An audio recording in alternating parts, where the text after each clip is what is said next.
do you think RFK is actually going to drop out and then get behind Donald Trump, or do you think he'll continue to be kind of a thorn in this, I guess, presidential election?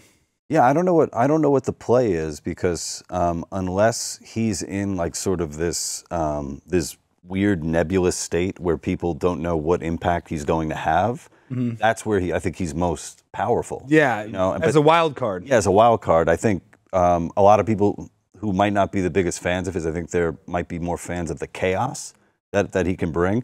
So it's like, see how far that can keep going, you know? Yeah, I know, but now he's just going to back down and then get behind Trump. It just seems kind of like he knew that he was going to do this the whole time. Barfly, you hate politics. What do you think about RFK? His dad was assassinated. His uncle was assassinated. Now he wants to run for president. He might drop out and get behind Donald Trump. What do you think about that? See the shaky one? I guess, is he shake a little bit, Lou? His voice is a little shaky. I've seen like 2 TikTok videos on him, and I only briefed him. So, yeah. So how would you judge him based on TikTok? I got no opinion on this one. You're not even going to vote, even though he's... I think my wife votes for me. Well, politically, you call yourself libtarded, but I think you're actually more... I don't call myself anything. Well, yeah, I think you're more libertarian. I would imagine so if I was political in any way. I think you would be. I consider myself even more libertarian than conservative, because really and truly, I don't want the government involved in anything. But at the same time, I do think that there's going to have to be a system of rules and stuff. So it's like kind of a weird gray line. Like, how do you consider yourself, Lou? Are you just full libertarian, or like, do you feel like there does need to be a rule of law of some sort? I think if anyone knows any libertarians, no one is libertarian enough. Yeah, that's true. Everyone's in their own thing. And well, with RFK Jr., I was just wondering if it's sort of he was telling all these really wacky stories. He told the story, like the bear story? Yeah, where he killed a bear cub and then planted it in Central Park. And then it came out that he eats roadkill, which I thought would be a really good way to tie in with Barfly if you had ever, you know, because that might bring you over to the RFK Jr. side. Dude, Tom Green used to do it, where he would film himself pick up freaking roadkill and cook it. You have to cook roadkill. You would hump the moose and then eat it. Yeah. What, dude? Tom Green. You got to do a freaking roadkill. Lou's a genius. That's why he's such a good comedian. He thinks of good angles.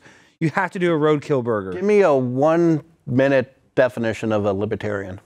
1 minute definition. Well, a quick one for the viewers. Paragraph, maybe. Yeah. Oh, I should probably get good at this. The thing is, as a libertarian, I never actually have like that human interaction with people, like the elevator pitch. I would say that the goal of a libertarian is voluntary interaction with people, not using force. So let's play this clip of her basically conceding the RFK campaign. It's Bobby's decision. I came into this supporting him wholeheartedly to win this election. And I have to say, there's only one party that has obstructed a fair election for us. And unfortunately, it was the Democratic Party. They've done everything they can, including creating PACs, to prevent us from being able to have ballot access. Yeah, it's interesting because you were saying that you could stay in and run the risk of Kamala Harris win, or you could walk and you could join forces with Donald Trump. When you say join forces, Nicole, what do you mean specifically? Well, this idea of a unity party, an idea of us coming around these principles of fighting for liberty in this country, fighting for our children's health. We have the worst chronic health crisis in the world right now. Over 50% of children are diagnosed with some chronic disease. This is unconscionable. Yeah. And we are willing to work with anyone who is sincere in their endeavor to fix and address this issue. Do you believe the Trump campaign and Trump himself is sincere? Do you see a home? You talk about this as being Bobby's decision. Do you see a home for RFK Jr. in the Trump administration, Health and Human Services, something to that extent? I would fully support it. I would fully support a strong partnership dedicated to this issue. A lot of people comment that in his first term he didn't accomplish many of the things that mothers really were hoping he would do. Made some big mistakes around the pandemic. However, I think that he is sincere. Well, I have to say that I believe our society, she said adolescents, about 50% of them are sick. And I don't want to get a medical misinformation strike, but I just think that this world is way over medicated. What do you think about that, Lou? Like, don't you think that we're taking too much medication?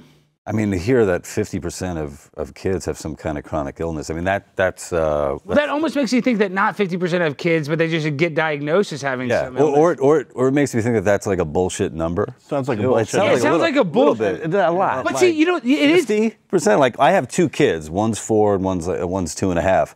One of those guys is, he's going to have like a chronic illness as a child. Or he has it right now and he's just quiet about it. He just doesn't want me and That his seems mom high. to worry about it. It seems a little high. But I bet where they get that stat, and I'm just speculating this because, we just hear her say that. And like you said, we fact check it might not be real.